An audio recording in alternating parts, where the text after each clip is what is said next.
नमस्कार। कक्षा 9 का प्यारा प्यारा विद्यार्थी भाइ बहिनीहरू, आउनुहोस् आजको कक्षामा सहभागी हुनुहोस्। आज हामी पर्यावरण सन्तुलनका विषयमा छलफल गरिरहेका छौँ। यो पर्यावरण सन्तुलन संवादका रूपमा रहेको छ।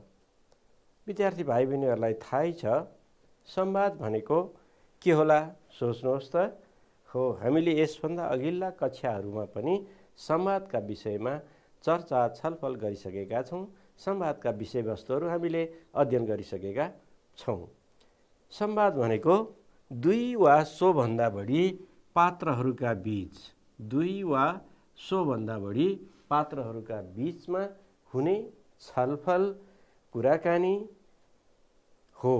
अर्थात् संवाद कुनै एउटा विषयवस्तुमा आबद्ध भएर सिलसिलाबद्ध कुराकानी गरिन्छ। यसरी कुराकानी गर्दा मुख्य अर्थात् गहन विषयवस्तुलाई पनि सहज र सरलतापूर्वक बुझ्न सकिन्छ। त्यसैले संवादमा जान्ने पात्र र नजान्ने पात्रका बीचमा संवाद हुन्छ, छलफल हुन्छ, कुराकानी हुन्छ अनि निष्कर्षमा पुग्न सकिन्छ। यसरी यो संवाद कथ्य भाषामा प्रयोग गरिएको हुन्छ। त्यसैले यसमा रहेका विषयवस्तुहरू गम्भीर र कठिन भए पनि बुझ्नलाई सरल हुने गर्छ। त्यसैले भाषा साहित्यमा अर्थात् नेपाली भाषा साहित्यको विधामध्ये संवाद विधा अर्थात् रूपक नाटक विधाको एउटा स्वरूप संवाद पनि हो। संवादका माध्यमबाट जटिल र कठिन विषयवस्तुलाई पनि सहजतापूर्वक बुझ्न मद्दत पुर्याउँछ। त्यसैले संवाद विधालाई हाम्रो भाषा पाठ्यपुस्तकमा पनि राखिएको कुरा विद्यार्थी भाइ बहिनीहरूलाई थाहै छ। अनि यसरी संवादका माध्यमबाट कुनै एउटा विषयवस्तुमा सिलसिलाबद्ध कुराकानी गरिसकेपछि अनि हामी एउटा निष्कर्षमा पुग्न सक्छौँ। त्यसले एउटा सन्देश पनि दिएको हुन्छ जुन व्यावहारिक हुन्छ। आज हामी यसै विषयमा पर्यावरण सन्तुलनका विषयमा आज हाम्रो कक्षा सञ्चालन हुँदैछ। त तपाईहरू तयार हुनुहुन्छ? कापी अनि किताब लिएर पनि छलफलमा सहभागी भइरहनु भएको छ, होइन त? ल, चित्रमा पनि हेर्नुहोस् त। कक्षा 9 का विद्यार्थी भाइ बहिनीहरू शिक्षकसँग उद्यानको मनोरम वातावरणमा बसेर पर्यावरण सन्तुलनबारे छलफल गर्दैछन्, कुराकानी गर्दैछन्। त्यसै गरी हामी पनि आज हाम्रो कक्षामा पर्यावरण सन्तुलनका सम्बन्धमा छलफल गरिरहेका छौँ, कुराकानी गरिरहेका छौँ। त सहभागी हुनुहोस्। पर्यावरण सन्तुलन यो संवाद, यो विषय, यसभित्र के कुराहरू रहेका छन् यसलाई संक्षेपमा अलिकति जानकारी लिउँ। यो पर्यावरण शब्द कसरी बनेको छ, यसको अर्थ के, पहिला त अलिकति यसको सान्दर्भिक अर्थसँग सम्बन्धित रहौँ। जस्तो यहाँ परि र आवरण शब्द मिलेर पर्यावरण बनेको छ। पर्यावरण। यसरी अब यो पर्यावरण के हो त? हो, पर्यावरण भनेको वातावरण र जीव जन्तुहरूका बीचको सम्बन्ध नै एउटा के हो? पर्यावरणको कुरा हो। जुन सन्तुलन रह्यो भने जीव मैत्री हुन सक्छ, यो वातावरण मैत्री हुन सक्छ। जुन असन्तुलन भयो भने यो मैत्री हुन सक्दैन। त्यसैले यो जीव जन्तुका लागि पर्यावरणको सम्बन्ध अत्यन्त महत्त्वपूर्ण छ। मानव जातिका लागि त महत्त्वपूर्ण नहुने कुरै भएन। त्यसैले यो संवादभित्र प्रकृति, जीव जन्तु, वातावरण बीचको सम्बन्धका विषयमा कुराहरू उठाइएको छ, छलफल चलाइएको छ र महत्त्वपूर्ण विषयवस्तुहरू सरल ढङ्गले पस्किएको छ, प्रस्तुत गरिएको छ। अनि यसमा वातावरण विनाशका कारणहरू के हुन्, अनि वातावरण विनाशले पार्ने प्रभाव, ओजोन तह र हरित गृहको प्रभाव, त्यस्तै गरी अनि यसमा समस्याहरू मात्रै देखाइएको छैन, अनि त्यसलाई समाधान गर्ने, वातावरणलाई, पर्यावरणलाई सन्तुलन कसरी राख्ने, प्रकृति, जीव जन्तु र मानव वातावरण अथवा बीचको सम्बन्धलाई कसरी कायम राख्ने, कसरी सहज बनाउने, कसरी उपयुक्त र मैत्री बनाउने, अनि यी कारणहरू पहिचान गरेर अनि यसको मुख्य कारक तत्त्व भनेको मानिस नै हो। वातावरण आफै विनाश हुँदैन, अनि यसलाई विनाश गर्ने, जोगाउन सक्ने मुख्य प्रमुख हात पनि मानिसकै रहेको छ। त्यसैले यी समस्याहरू सिर्जना गर्ने र समस्याहरूको निराकरण गर्ने, त्यसका उपायहरू पत्ता लगाउने, त्यसका उपायहरू पत्ता लगाएर व्यवहारमा कार्यान्वयन ल्याउने किसिमका कुराहरू समेत यो पाठमा रहेका छन्। अनि अहिलेको ठुलो समस्या फोहोर उत्सर्जनका तरिकाहरू, औद्योगिक विकास अनि औद्योगिक विकासले ल्याएका समस्या र चुनौतीहरूका बारेमा पनि आज हामी यो पाठका विषयमा छलफल गर्नेछौँ। त यसका लागि एउटा संवाद, मैले अघि नै भने संवादको रूपमा यो विषयवस्तुलाई प्रस्तुत गरिएको छ। यहाँ विद्यार्थीहरू दीक्षा, सुवर्ण, निहारिका, श्रेया जस्ता पात्रहरू रहेका छन्, जो विद्यार्थीहरू शिक्षकसँग घनीभूत रूपमा छलफल गरेर आफूलाई लागेका कुराहरू राम्रोसँग स्पष्टसँग बुझ्ने भएका छन्। तपाईहरू पनि त्यसै गरी बुझ्न सक्नुहुन्छ। आजको पाठमा सहभागी हुनुहोस्। ल यो म संवादलाई एकचोटि पढौँ न त है। तपाईहरू पनि पहिला त पढ्नु पर्यो नि, होइन त? पढेर न कुरा बुझिन्छ। ल यहाँ शिक्षकले के भन्नुहुन्छ, अनि विद्यार्थीहरूले कस्ता प्रश्नहरू सोध्नु भएको छ, अनि विद्यार्थीहरूको जवाफ कसरी दिएको छ, यी सबै कुराहरू अनि पढौँ र बुझौँ है त। सबैभन्दा पहिला त सस्वर वाचन नै गरौँ। हेर्नुहोस् त, शिक्षकको भनाइ, तिमीहरूलाई थाहा छ हाम्रो वरिपरि हावा, पानी, माटो, बोट बिरुवा, जीव जन्तु, सूर्यको प्रकाश जस्ता प्राकृतिक वस्तु छन्। यिनै वस्तु मिलेर बनेको हाम्रो वरिपरिको आवरणलाई नै पर्यावरण भनिन्छ। हेर्नुहोस् त, अब पर्यावरणको परिभाषा पनि यहाँ सरल ढङ्गबाट दिएको रहेछ। अब यहाँ के भन्यो? हावा, पानी, माटो, बोट बिरुवा, जीव जन्तु, सूर्यको प्रकाश जस्ता प्राकृतिक वस्तुहरू छन्। ती प्राकृतिक वस्तुहरू मिलेर बनेको हाम्रो वरिपरिको आवरण, ढाकिएको सतहलाई नै के भनिन्छ? पर्यावरण भनिन्छ भनेर यहाँ दिएको छ।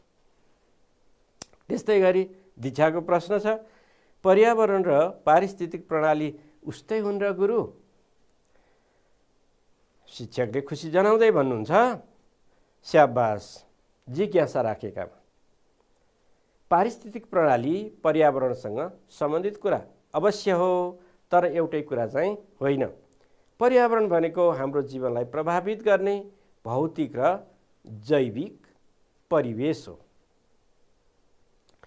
फेरि सुवर्णलाई लाग्यो, त्यसो भए पारिस्थितिक प्रणाली भनेको के हो नि गुरु? शिक्षक, हाम्रो पर्यावरणका विभिन्न तत्त्वका बीचको अन्तर सम्बन्ध नै पारिस्थितिक प्रणाली हो। हामी क्रमशः वाचनमा छौँ। शिक्षक, हाम्रो पर्यावरणका विभिन्न तत्त्वका बीचको अन्तर सम्बन्ध नै पारिस्थितिक प्रणाली हो। सुवर्ण, बल्ल प्रष्ट भयो गुरु। पहिले त मलाई पनि यी दुई कुरा एउटै हुन् जस्तो पो लागेको थियो। दीक्षाको कुरा, पर्यावरणका विभिन्न तत्त्वको एक आपसको सम्बन्धबाट नै हाम्रो जीवनको अस्तित्व सम्भव हुँदो रहेछ, होइन गुरु? शिक्षक, हो। पृथ्वीमा उपलब्ध वायुमण्डल, पानी, सूर्यको प्रकाश, माटो तथा ओजोन तह बीच रहने एक आपसको सम्बन्धका कारण नै यस पृथ्वी ग्रहमा जीवन सम्भव भएको, सम्पूर्ण जीवन जगतको अस्तित्व सम्भव भएको। दीक्षा, हाम्रो पृथ्वी जस्तो जीवन मैत्री ग्रह त अरू कुनै पनि छैन होला नि गुरु? शिक्षक, तिमीले ठिक भन्यौ। अहिलेसम्मका विभिन्न अनुसन्धानबाट पृथ्वीमा जस्तो अनुपम पर्यावरणीय संरचनाको संयोग अन्य कुनै ग्रहमा भेटिएको छैन र जीवनको अस्तित्व पनि पत्ता लागेको छैन। निशान्त, जीवनका लागि पर्यावरण आवश्यक त छँदैछ, त्यसमा पनि स्वच्छ र सन्तुलित पर्यावरणले मात्र मानव जीवन र सम्पूर्ण जीव जन्तु वनस्पतिलाई स्वस्थ र सन्तुलित राख्न सक्ने रहेछ। हो गुरु। श्रेया, निशान्तको जिज्ञासा मलाई पनि ठिक लाग्यो। बरु गुरु, पर्यावरण असन्तुलित हुँदा जीवनमा पर्ने प्रभावका बारेमा बताइदिनुहोस् न। निहारिका, पर्यावरण असन्तुलित हुनमा त मानव र उसका क्रियाकलाप नै मुख्य कारक रहन्छन्, होइन र? शिक्षक खुसी हुँदै, हो, पर्यावरण सन्तुलन बिगार्ने गरी अनावश्यक वस्तु थपिँदा वातावरण असन्तुलित हुन पुग्छ, जसलाई हामी वातावरण प्रदूषण भन्छौँ। उद्योग धन्दा, कल कारखाना, मोटर गाडीबाट निस्कने धुवाँ तथा अन्य रासायनिक पदार्थले हाम्रो वायुमण्डल, जमिन, पानी आदि प्रदूषित पार्छन्। बाढी, पहिरो, खडेरी, अतिवृष्टि, महामारी, अनिकाल जस्ता प्राकृतिक प्रकोप असन्तुलित पर्यावरणकै कारण उत्पन्न हुने गर्छन्। अम्लीय वर्षा, हरितगृह प्रभाव तथा ओजोन तह क्षयीकरण आदि वर्तमान पर्यावरणीय चुनौतीभित्र पर्छन्। यी सबै कारणले गर्दा जीवजन्तु, वनस्पति तथा मानव जीवनमा नकारात्मक असर पर्न सक्छ। हेर्नुहोस् त, माथि अघि भनिएका कुराहरू यी चित्रले पनि बताउँछन्। यहाँ देख्नुभएको छ, अहिले व्यापक रूपमा बढ्दो शहरीकरण छ, उद्योग धन्दा, कल कारखानाको विकास भइरहेको छ, दिनहुँ फोहोर उत्सर्जन भइरहेको छ, अनि धेरै धुवाँ धुलोहरू निस्किरहेको छ। यसले गर्दा हाम्रो वातावरण नै प्रदूषित हुन पुगेको छ। यी कुराहरू तपाईहरूले अहिले भर्खरै पढेको पाठबाट पनि बुझिसक्नु भएको छ, होइन त? अब त्यसो भए हो, ठिक छ, तपाईँले भनेका यहाँ टिप्नु भएको रहेछ। केही शब्दहरू उच्चारण गर्न पनि हामीलाई कठिनाई भएको छ, होइन त? ती शब्दहरूको उच्चारण अभ्यास गर्छौँ। ल, हामी अब उच्चारण अभ्यासतिर लागौँ है त। जस्तो हेर्नुहोस् त, यसलाई कसरी उच्चारण गर्ने? ल, उच्चारण गरी हेर्नुहोस् त। हो, तपाईँहरू ठिक उच्चारण गर्दै हुनुहुन्छ। प्राकृतिक, यी प्राकृतिक, प्राकृतिक। अब त्यस्तै अर्को अभ्यास, अर्को शब्द हेरौँ। ल, भन्नुहोस् त यसलाई। हो, हामीले लेख्नलाई यसलाई के लेखेका छौँ? पर्यावरण। तर हामी बोल्दा कसरी बोल्छौँ? ल, पढ्नुहोस् त, बोल्नुहोस् त। हो, बोल्नुभयो, पर्यावरण। यसरी पर्यावरण। अब त्यस्तै अर्को हेर्नुहोस् त, यहाँ हो, यसलाई कसरी बोल्ने? तत्त्व, होइन त? अब अर्को हेर्नुहोस्, जस्तै यहाँ लेख्दाखेरि हामीले वायुमण्डल लेखेका छौँ। अब बोल्दा हामी कसरी उच्चारण गर्छौँ यसको? हो, वायुमण्डल, वायुमण्डल। यसरी उच्चारण गर्न सकिन्छ। त्यस्तै हेर्नुहोस् त यसलाई, अतिवृष्टि। हो, ठिक उच्चारण गर्नुभयो, अतिवृष्टि। अब त्यस्तै गरी यो हो, हरितगृह। उच्चारण हामी हरितगृह नगरेर के गर्छौँ? हरितगृह, हरितगृह। हो, अब हेर्नुहोस् त, तपाईँहरूले उच्चारण ठिकसँग गर्नुभयो। यसलाई प्राकृतिक, पर्यावरण, तत्त्व, वायुमण्डल, अतिवृष्टि, हरितगृह। अर्को शब्द, ठिक छ, यो क्षयीकरण, होइन? क्षयीकरण यसरी बोलिन्छ। ल, तपाईँहरूले यसलाई शुद्ध उच्चारण गर्न अभ्यास गर्नुभयो, मलाई खुसी लाग्यो। अब हामी अर्को शब्द अर्थको कुरा उठाउँदै हुनुहुन्छ, होइन? ल, शब्द अर्थ अध्ययन पनि गरौँ न त। जस्तो त्यहाँ पाठमा आवरण शब्द प्रयोग भएको छ। आवरण, आवरणको अर्थ के हो? आवरण भनेको ढाक्नु, छोप्नु अथवा ढाक्ने, छोप्ने काम हो, होइन त?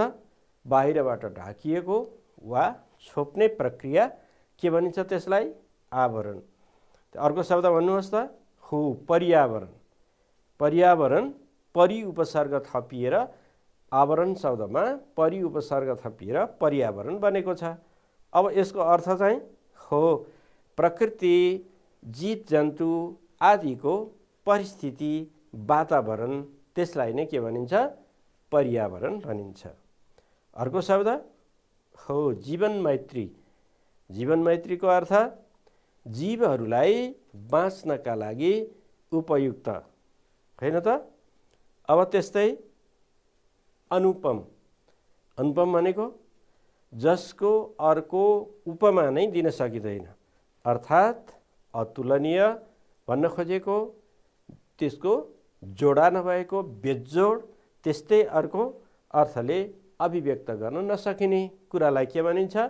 अनुपम भनिन्छ, होइन त? अर्को प्रदूषण हो। यो शब्द धेरै प्रयोग भइरहेको। प्रदूषण, दूषण शब्दमा प्र उपसर्ग लागेर प्रदूषण बनेको छ। यसको अर्थ दूषित वा दोषयुक्त पार्ने काम, फोहोर पार्ने काम, बिगार्ने कामलाई के भनिन्छ? प्रदूषण। ल, अर्को शब्द क्षयीकरण हो। क्षयीकरण भनेको खिँदै जाने, मासिँदै जाने प्रक्रियालाई के भनिन्छ? क्षयीकरण भनिन्छ। ल, त्यस्तै गरी अर्को शब्द पनि भन्नुहोस् त, हो अतिवृष्टि शब्द पाठमा प्रयोग भएको छ। अतिवृष्टि भनेको के? हानि नोक्सानी पुर्याउने वर्षा वा झरी, धेरै पानी पर्ने अवस्था, जसलाई हामी के भन्छौँ? अतिवृष्टि भन्ने गर्छौँ। ल, यी शब्दहरूको अर्थ पनि तपाईहरूले बोध गर्नुभयो। अब हामी त्यसो भए अर्को एउटा, तपाईहरूले पाठ पढेर कतिको कुरा बुझ्नु भएको छ, म त्यसका लागि केही प्रश्नहरू दिन्छु। त्योभन्दा पहिला एउटा मैले एउटा अनुच्छेद छानेको छु। यो अनुच्छेद म सँगसँगै तपाईहरू पनि पढ्नुहोस्, बुझ्ने गरी पढ्नुहोस्, अनि त्यसमा प्रश्नहरू, यसै अनुच्छेदमा आधारित प्रश्नहरू छन्, त्यसको जवाब खोज्नुहोस् र बताउनुहोस्, है त? ल, पर्यावरण सन्तुलन बिगार्ने गरी अनावश्यक वस्तु थपिँदा वातावरण असन्तुलित हुन पुग्छ, जसलाई हामी वातावरण प्रदूषण भन्छौँ। कुरा बुझ्दै हुनुहुन्छ है? उद्योग धन्दा, कल कारखाना, मोटर गाडीबाट निस्कने धुवाँ तथा अन्य रासायनिक पदार्थले हाम्रो वायुमण्डल, जमिन, पानी आदि प्रदूषित पार्छन्। बाढी पहिरो, खडेरी, अतिवृष्टि, महामारी, अनिकाल जस्ता प्राकृतिक प्रकोप असन्तुलित पर्यावरणकै कारण उत्पन्न हुने गर्छन्। अम्लीय वर्षा, हरितगृह प्रभाव तथा ओजोन तह क्षयीकरण आदि वर्तमान पर्यावरणीय चुनौतीभित्र पर्छन्। यी सबै कारणले गर्दा जीवजन्तु, वनस्पति तथा मानव जीवनमा नकारात्मक असर पर्न सक्छ। ल, तपाईहरूले यो पाठ मसँगै पढ्नु पनि भयो, बुझ्नु पनि भयो होला। अब म केही प्रश्नहरू दिन्छु, ती प्रश्नहरूको जवाब खोज्नुहोस् है। ल, हेर्नुहोस् त, यी प्रश्नहरू के रहेछ? वातावरण प्रदूषण भनेको के हो? वातावरण कसरी दूषित हुन्छ? पर्यावरण असन्तुलनबाट कस्ता कस्ता समस्याहरू उत्पन्न हुन्छन्? पर्यावरणीय चुनौतीभित्र पर्ने कुराहरू के हुन्? ल, अहिले पढिएको पाठबाट यी कुराहरू खोज्नुहोस् त। खोज्नुभयो? ल, तपाईहरूले अर्को पनि प्रश्न एउटा टिप्नुहोस्। प्रदूषण र क्षयीकरण शब्दलाई अर्थ खुल्ने गरी वाक्यमा प्रयोग गर्नुहोस्।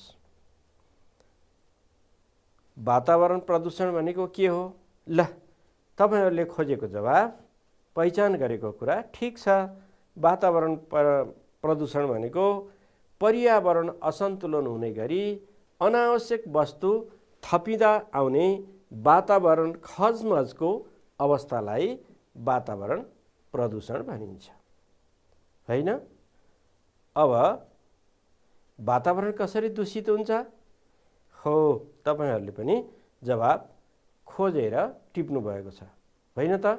अघि हामीले पढ्दाखेरि यो कुरो पाएका थियौँ। उद्योग धन्दा, कल कारखाना, मोटर गाडीबाट निस्कने धुवाँ तथा अन्य रासायनिक पदार्थले हाम्रो वायुमण्डल, जमिन, पानी आदि प्रदूषित पार्छन्। त्यही जमिन, पानी, हावा आदिको अवस्था त वातावरण हो नि, होइन त? ल, वातावरण कसरी प्रदूषित हुन्छ भन्ने कुरा पनि तपाईहरूले ठिक जवाब खोज्नुभयो। त्यस्तै अब हामी तेस्रो प्रश्नतिर जाँदैछौँ। पर्यावरण असन्तुलनबाट कस्ता समस्याहरू उत्पन्न हुन्छन्? तपाईहरूले ठिक जवाब पहिचान गर्नुभयो। बाढी, पहिरो, खडेरी, अतिवृष्टि, महामारी, अनिकाल जस्ता समस्याहरू उत्पन्न हुन्छन्, होइन त? अब अर्को हेर्नुहोस् त, पर्यावरणीय चुनौतीभित्र पर्ने कुराहरू के हुन्? हो, तपाईँहरूले ठिक आवाज सुन्दैछु म। अघि तीनवटा कुराहरू हामीले पहिचान गरेका थियौँ नि। एउटा अम्लीय वर्षा, अर्को हरितगृह प्रभाव र ओजोन तह क्षयीकरण जस्ता यो वर्तमान पर्यावरणीय चुनौतीहरू यो पर्यावरणीय चुनौतीभित्र पर्ने कुराहरू। यी तीनटा कुरा याद गर्नुभयो है। पर्यावरणीय चुनौतीभित्र पर्ने कुरा अम्लीय वर्षा, हरितगृह प्रभाव तथा ओजोन तह क्षयीकरण। यी पर्यावरणीय चुनौतीभित्र पर्ने कुराहरू हुन्। अब शब्दको अर्थ लेख्ने पालो छ, होइन त? प्रदूषण र क्षयीकरण शब्दलाई अर्थ खुल्ने गरी वाक्यमा प्रयोग गर्नुहोस्। अब हेर्नुहोस् त, औद्योगिक कल कारखानाबाट निस्कने धुवाँले पनि वातावरण प्रदूषण हुन पुग्छ। यहाँ प्रदूषण शब्दको अर्थ खुल्ने गरी प्रयोग भएको छ। यस्तै गरी तपाईहरू पनि प्रदूषण शब्द राखेर अन्य किसिमका अनगिन्ती वाक्यहरू बनाउन सक्नुहुन्छ। त्यस्तै हेर्नुहोस् त, क्षयीकरण, बाढी पहिरोका कारणले पनि जमिन क्षयीकरण हुन्छ। ल, हामीले पठनबोधका क्रियाकलापहरू पनि सक्यौँ। अब यसभन्दा अघिल्ला क्रियाकलापहरूबाट हामीले पर्यावरणसँग सम्बन्धित संवादका अंशहरू पढ्यौँ अनि उच्चारण अभ्यास, शब्दको अर्थ अनि त्यस्तै गरी पठनबोधका क्रियाकलापहरू गऱ्यौँ। अब हामी अगाडिका क्रियाकलापमा सस्वर वाचनका अभ्यासहरू गर्छौँ। त्यसपछि प्रश्नोत्तरका क्रियाकलापहरू पनि हामीसँग रहेका छन्। ल, फेरि हामी सस्वर वाचनकै अभ्यासतिर लाग्छौँ है त। निहारिकाको कुरा छ। निहारिका, मैले हिजो मात्र इन्टरनेटमा अम्लीय वर्षाका बारेमा खोजी गरेकी थिएँ। वायुमण्डलमा नाइट्रोजन र सल्फर डाइअक्साइड जम्मा हुँदा आकाशबाट परेको पानीसँग रासायनिक प्रतिक्रिया गरी नाइट्रिक एसिड र सल्फ्युरिक एसिड जस्ता कडा अम्ल उत्पन्न भई वर्षासँगै जमिनसम्म आउनुलाई अम्लीय वर्षा भनिन्छ। यहाँ हेर्नुहोस् त, अम्लीय वर्षा भनेको के हो भन्ने कुरालाई यहाँ सजिलोसँग बुझाइएको छ। अम्लीय वर्षाका कारण भवन, मूर्ति लगायतका विभिन्न संरचनामा क्षति हुँदो रहेछ। यसले प्राणी तथा वनस्पतिमा नराम्रो असर गर्दो रहेछ। विशेष गरी पानीमा बस्ने प्राणीलाई यसको असर बढी पर्ने रहेछ। मैले यो हरितगृह प्रभाव र ओजोन तह क्षयीकरणका बारेमा चाहिँ पढ्न भ्याएकी छैन। विद्यार्थी भाइ बहिनीहरू, यहाँका विद्यार्थी भाइ बहिनीहरू जो संवादमा भाग लिएका छन् ती विद्यार्थीहरू त के गर्नुहुँदो रहेछ, खोजेर इन्टरनेटमा खोजेर यस्ता विभिन्न कारणहरू पनि अध्ययन गर्नुहुँदो रहेछ। तपाईहरू पनि त्यसै गरी अध्ययन गर्ने गर्नुभएको छ कि? ल, नगर्ने गर्नुभएको पनि भए तपाईहरूले फेरि यस्तै गरी हामीले नेट इन्टरनेटको सदुपयोग गर्नुपर्छ र हामीलाई अभ्यासमा अगाडि बढाउनुपर्छ है त। ल, फेरि हेर्नुहोस् त, शिक्षक हो त यस्ता ज्ञान गुणका कुरा खोज्न सजिलो भएर त इन्टरनेटको लोकप्रियता र महत्त्व बढेको हो नि। ओजोन तहले सूर्यबाट आउने हानिकारक परावैजनी किरणलाई छेकेर पृथ्वीसम्म आउन दिँदैन भन्ने कुरासम्म पनि मैले इन्टरनेटबाटै पढेर थाहा पाएकी हुँ। तर क्षयीकरणका बारेमा भने मैले पनि पढ्न अझै बाँकी छ। शिक्षक, तिमीहरू आफ्ना जिज्ञासाको समाधानका लागि इन्टरनेटको पनि प्रयोग गर्दा रहेछौ। यो एकदम ठिक हो। अब ओजोन तहको क्षयीकरण र हरितगृह प्रभावका बारेमा कुरा गरौँ।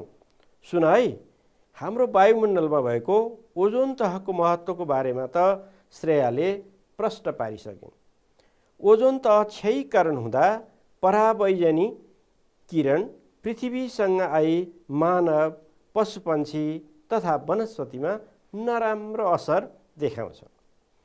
तिनले आँखाको दृष्टिमा समस्या, छालाको क्यान्सर तथा वनस्पतिका हरित कणको क्षति पुर्याउन सक्ने हुँदा ओजोन तह बचाउनु हाम्रो दायित्व। कल कारखाना, हवाई जहाज, रेफ्रिजरेटर आदिबाट उत्सर्जन हुने क्लोरोफ्लोरोकार्बन नामक ग्यास नै ओजोन तह क्षयीकरणको प्रमुख कारक हो। यसैको कारण ओजोन तह पातलिँदै गएको कुरा वैज्ञानिक बताउँछ। कस्तो राम्रो कुराहरू सजिलोसँग राखिएको छ। भाइ बहिनीहरू हेर्नुहोस् त, यहाँ अम्लीय वर्षाको कुरा राखिएको छ। यो चित्रमा अम्लीय वर्षा भइरहेको अवस्था देखाइएको छ। यतातिर भने अम्लीय वर्षाका कारण हुन पुगेको क्षति यहाँ हेर्नुहोस् त, कसरी बोट बिरुवाहरूको विनाश भइरहेको छ। यसरी अम्लीय वर्षाका कारणले पर्ने प्रभावका बारेमा हामीले भर्खरै पाठमा पनि पढ्यौँ। अब त्यसो भए माथि पढिएका पाठका आधारमा यहाँ म केही प्रश्नहरू दिन्छु। तपाईहरु यी प्रश्नहरूको जवाफ पहिचान गर्नुहोस् त, खोज्नुहोस् ल है त। जस्तै संवाद कुन विषयमा केन्द्रित छ? मैले सरल प्रश्नहरू सोधेको छु। हो संवाद। अर्को प्रश्न छ, संवादमा भाग लिने विद्यार्थीहरू को हुन्? पर्यावरण भनेको के हो? जीवनको अस्तित्व कसरी रहन सक्छ? पर्यावरण असन्तुलनको कारक कुरा के हो? ल यी प्रश्नको जवाब खोज्नुहोस् त। मैले पनि खोजेको छु है त। ल तपाईहरुले खोजेको कुरा हेरौं। संवाद कुन विषयमा केन्द्रित छ? हो संवाद पर्यावरण सन्तुलन विषयमा केन्द्रित छ, हैन त? अर्को हेर्नुहोस् त, संवादमा भाग लिने विद्यार्थीहरू को हुन्? ल भन्नुहोस् त को हुन्? हो संवादमा कक्षा 9 का दीक्षा, सुवर्ण, निशान्त, श्रेया र निहारिकाले भाग लिएका छन्, सहभागी विद्यार्थीहरू, हैन? त्यस्तै अब अर्को प्रश्न के थियो? पर्यावरण भनेको के हो? हामीले माथि पढेका थियौं। ल भन्नुहोस् त, सम्झिनुहोस् त। हो हावा, पानी, माटो, बोटबिरुवा, जीवजन्तु, सूर्यको प्रकाश जस्ता वरिपरिको वातावरण मिलेर बनेको आवरणलाई नै के भनिन्छ? पर्यावरण भनिन्छ। सम्झिनुभयो? तपाईहरुले पनि यस्तै जवाफ लेख्नु भएको थियो। अब चौथो के थियो? जीवनको अस्तित्व कसरी रहन सक्छ? हो यो महत्त्वपूर्ण प्रश्न छ, हैन?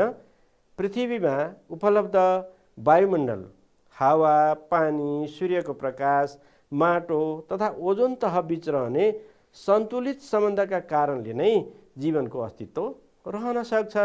त्यो असन्तुलित भयो भने जीवनलाई प्रभाव पार्न सक्छ, जीवजन्तुलाई प्रभाव पार्न सक्छ, प्राणी वनस्पतिलाई प्रभाव पार्न सक्छ, हैन त? अर्को प्रश्न के थियो? पर्यावरण असन्तुलनको कारक कुरा के हो? हो ल सम्झनुस् त, सोच्नुस् त। यो त पर्यावरण असन्तुलनको मुख्य कारक तत्त्व भनेकै मानिस र मानिसले गर्ने क्रियाकलापहरू नै हुन्। मानिस नै यसको प्रमुख कारक तत्त्व र मानिसले गर्ने क्रियाकलापहरू नै यसका परिणाम हुन्, हैन त? अब तपाईहरुले अहिले यी प्रश्नहरूको जवाफ त दिनुभयो। अब म तपाईहरुलाई केही प्रश्नहरू, अरु थप प्रश्नहरू दिन्छु। यो टिप्नुहोस् त, यी प्रश्नहरू टिप्नुहोस् र तपाईँहरूले यी प्रश्नको जवाब लेखेर ल्याउनु पर्नेछ। मैले आज चाहिँ तपाईँहरूलाई यी प्रश्नहरू गृह कार्यका रूपमा छोड्दैछु है। अघि हामीले छलफल गरेका थियौँ चित्रमा पनि अम्लीय वर्षा भनेको के हो, होइन त? हो, त्यहाँ हामीले कुन कुन तत्त्वहरू मिलेर रासायनिक प्रतिक्रिया भयो भने अम्लीय वर्षा हुन्छ भनेका थियौँ। सम्झिनुहोस् त? हो, त्यसलाई लेख्नु होला। त्यस्तै अम्लीय वर्षाले सबैभन्दा बढी हानि कुन कुन कुरालाई पुर्याउँछ? कुन कुन कुरालाई भनेको थियो? हो, पानीमा बस्ने जीवजन्तुलाई पनि यसले हानि पुर्याउँछ। अनि बोटबिरुवाको हरित कण चाहिँ यसले समाप्त बनाइदिन्छ। त्यस्तै भवन र मूर्तिहरूलाई पनि यसले क्षति पुर्याउँछ भनेर पढेको थियो, होइन त? अब त्यसलाई मिलाएर लेख्नु होला है। ओजोन तहले गर्ने मुख्य काम के हो? हो, सम्झिनुहोस् त? हो, ओजोन तह भनेको, हो सम्झिनु भयो नि, ओजोन तह भनेको हाम्रो पृथ्वीभन्दा माथि रहेको निलो ढाकिएको भाग, जसलाई हामी के भन्ने गर्छौँ? ओजोन तह भन्ने गर्छौँ।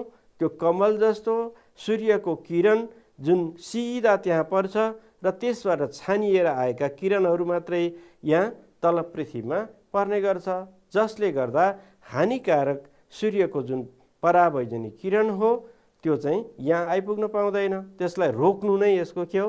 मुख्य काम हो। तपाईहरू अब यसलाई मिलाएर आफ्नो भाषामा लेख्नु होला। त्यस्तै गरी सूर्यको परावैजनी किरणले कस्तो हानि पुर्याउँछ? हो, यसले त के गर्छ भन्ने हामीले पढ्यौँ। मानिसमा छालाको, क्यान्सरको जस्ता रोगहरू चाहिँ उत्पन्न हुन्छन्। अनि त्यसको विकिरण सिधा पृथ्वीमा आइपुग्दा त यसले धेरै कुराहरूमा चाहिँ हानि पुर्याउने गर्छ। ओजोन तह क्षयीकरण हुने कारणहरू के हुन्? हो, हामीले पढ्यौँ नि, उद्योग धन्दा, कल कारखाना आदिबाट निस्कने, उत्सर्जन हुने के ग्यासहरू, धुवाँहरू, जसले ओजोन तहलाई क्षयीकरण गर्ने गर्छ। त भाइ बहिनीहरू, यी प्रश्नहरू तपाईँहरूले टिप्नु पनि भयो। मैले भन्दै तपाईँहरूले टिप्नु भएको छ र तपाईँहरूलाई लेख्न सजिलो होस् भन्ने उद्देश्यले मैले मौखिक रूपमा केही यसको सङ्केत पनि गरेको छु। अब यी प्रश्नहरूको जवाफ पनि लेख्नु होला र अर्को कक्षामा फेरि रमाइलो भेटघाट गरौँला। आजलाई यति नै, यो कक्षा यहीँ अन्त्य गर्न चाहन्छु। तपाईँहरू सबैलाई हार्दिक आभार पनि व्यक्त गर्न चाहन्छु। धन्यवाद, नमस्कार।